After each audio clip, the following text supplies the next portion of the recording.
How to fix Xender app not working problem.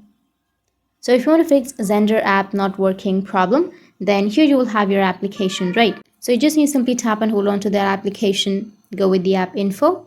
Once you're under the app info, you need to go with notifications and make sure that you've turned on the notifications and go with permissions.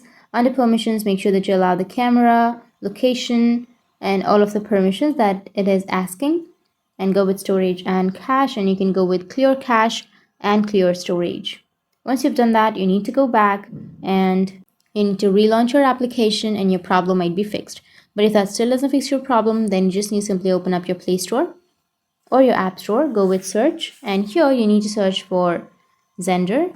And if you have any updates, you just need to simply go with update and update your application. But in my case, I've recently updated, so I don't have any updates. But if you have any updates, you just need to simply go and update the application. After that, your problem might be fixed.